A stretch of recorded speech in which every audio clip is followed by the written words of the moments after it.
Aujourd'hui,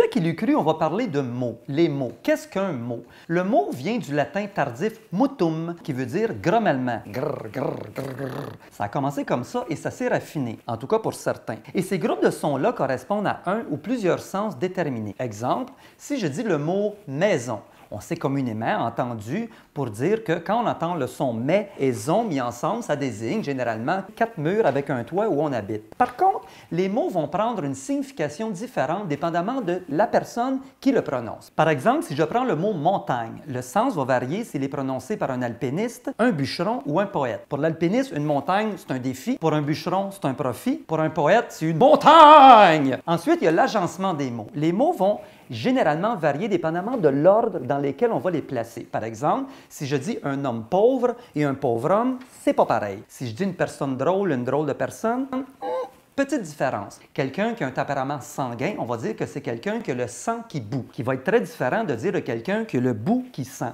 Ha! C'est pas pareil. L'ordre est donc important. Ensuite, deux grandes catégories, les noms propres et les noms communs. Les noms communs sont généralement des mots qui désignent quelque chose de générique. Par exemple, un crayon. Le nom est donné à tous les crayons. Tous les crayons s'appellent crayons. C'est commun. Par contre, si le tien a une signification particulière et que tu l'appelles Robert et tu commences à converser avec, on n'est plus dans la grammaire, on est ailleurs. Ensuite, le nom propre, quant à lui, va désigner quelque chose de spécifique. Le Canada, la France, Montréal, Paris, c'est spécifique. On va y mettre une lettre majuscule. Par contre, il y a des noms propres qui sont communs. Monsieur Martin, Monsieur Dupont, Monsieur Tremblay, c'est commun. Et non seulement c'est des noms propres qui sont communs, mais j'en ai connu dans le commun qui n'étaient pas propres. Mais encore, ça, c'est une autre histoire. Autre particularité de la langue française, les mots vont être séparés en genres, le masculin et le féminin. Une table, un soulier, une maison, un voilier. Certains sont simples à se rappeler, mais d'autres sont plus compliqués. Par exemple, oasis, asperge, tentacule, masculin ou féminin? Parfois, c'est pas évident. Un truc pour éviter de se tromper quand on parle. Exemple, oasis, masculin ou féminin?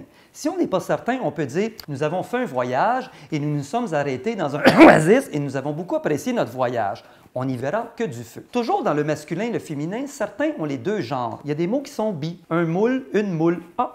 Il y en a un qui forme et l'autre splouche. C'est comme ça. Un voile, une voile. Une voile est sur le mât d'un bateau. Un voile est devant le visage. Le premier est là pour faire avancer. Le second est là pour masquer. Je reviendrai éventuellement sur le thème des mots. Pour l'instant, ce qu'il faut retenir, c'est que les mots sont là pour s'exprimer. On ne peut s'en passer. Même que quand ils nous sont interdits, on est même prêt à se battre pour les défendre. Les mots sont si importants qu'on est tous prêts à se battre pour avoir le dernier. Ha! Qui l'eût cru?